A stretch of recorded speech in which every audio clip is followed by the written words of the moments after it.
In this video, I'm going to show you how to register an account with GMetrix, download and install the software, and then log into the software.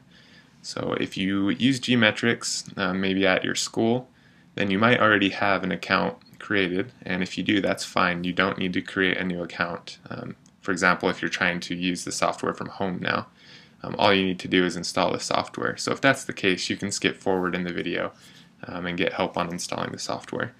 So we're going to create a new account though. So the first thing that we'll do is we'll open up an internet browser. So let's go ahead and open up Internet Explorer. So the first thing we need to do is go to our web page so we can actually register. So there's two different ways that we can get there. First, we can come up to the address bar up here. We'll highlight everything and delete it. We'll type in www.gmetrix.net. We can hit enter. That will take us to where we want to go. The other way, I'm going to go ahead and backtrack. And in a search engine, you could search GMetrix. It's GMetrix. And we'll hit enter. And that brings up some results here. And the second result down says GMetrix SMS student panel. So let's click on that. So either of those two is fine to get us here to where we need to be. So first thing to do now is on the left side, down towards the bottom, we'll see some text that says register here. So let's go ahead and click there. So this is our user registration page. So let's go ahead and fill out our information so we can register.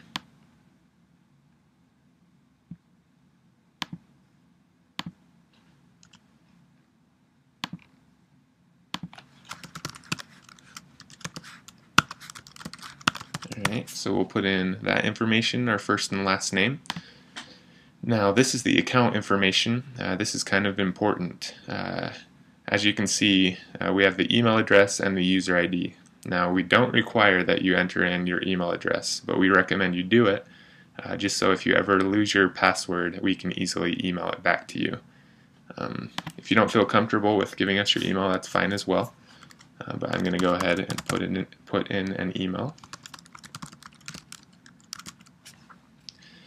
Now, what I'm going to do, I'm going to use my exact same email address for my user ID. Your user ID is what you'll actually enter when you're logging in to use the GMetrix software.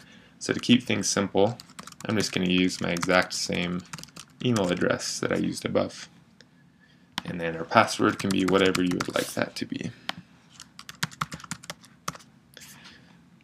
Alright, and then you can enter in a secret question and answer in case you forget your password.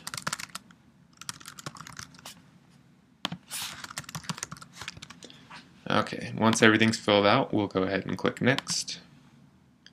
Then it's going to have you confirm that all the information you put in is correct, and we'll hit Next one more time. Alright, it says your information has been saved successfully.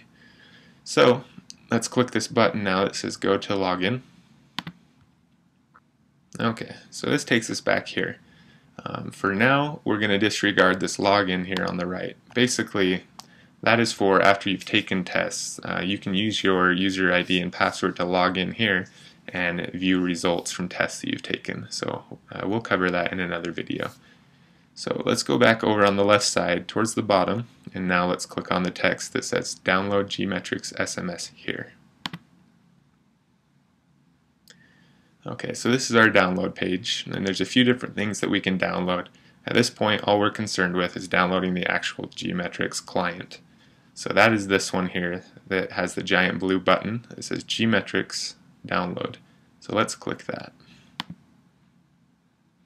Okay, depending on what internet browser you're using, it's going to now ask you if you want to download this file. So mine's asking if I want to run or save the file. I'm going to choose to run the file. So it's going to begin downloading the file. If you don't have an option to run, you can also just choose save, and that's just fine.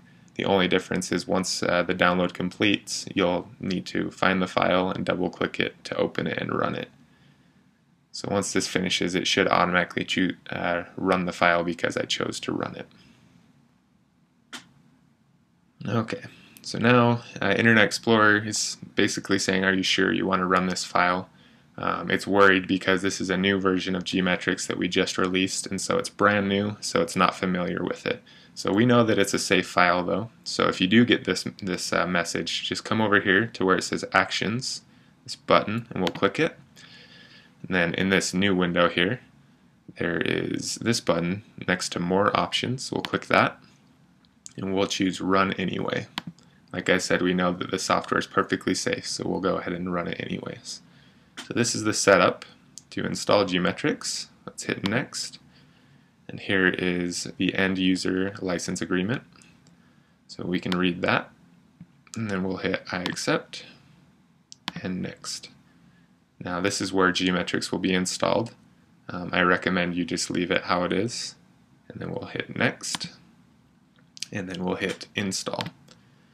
And then depending on your Windows security settings, you might have some pop-ups pop up that ask if you really want to install the software, just like this one that just appeared. I do want to install it, so I'm going to go ahead and choose Yes.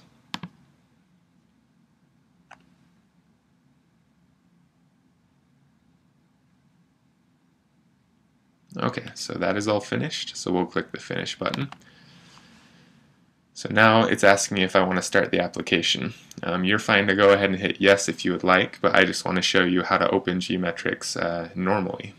So I'm going to hit no here real quickly and minimize this. So in most cases, after you've installed GMetrix, you'll have a shortcut on your desktop. In this case, it didn't install one. So I'm going to click the Start button, and you can see here there's GMetrix SMS right there, accessible. But if it's not there, down here in the search bar we can type GMetrix. That's going to find GMetrix for us, and then we can click on it right here.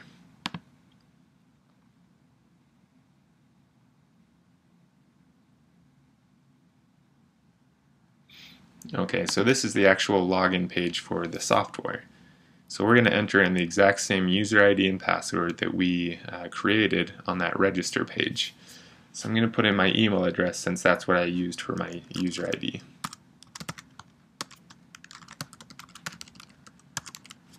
And then my password. And then we'll hit Next.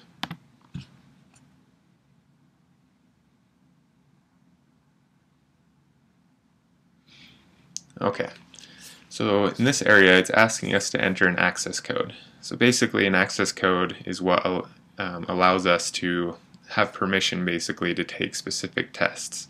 So this is a brand new account, so there's no access codes here already. If you already have an account, you might have an access code that you used at school. And if you do, then more than likely you can drop down this list and that same access code will be here, and you can easily click on it and use that.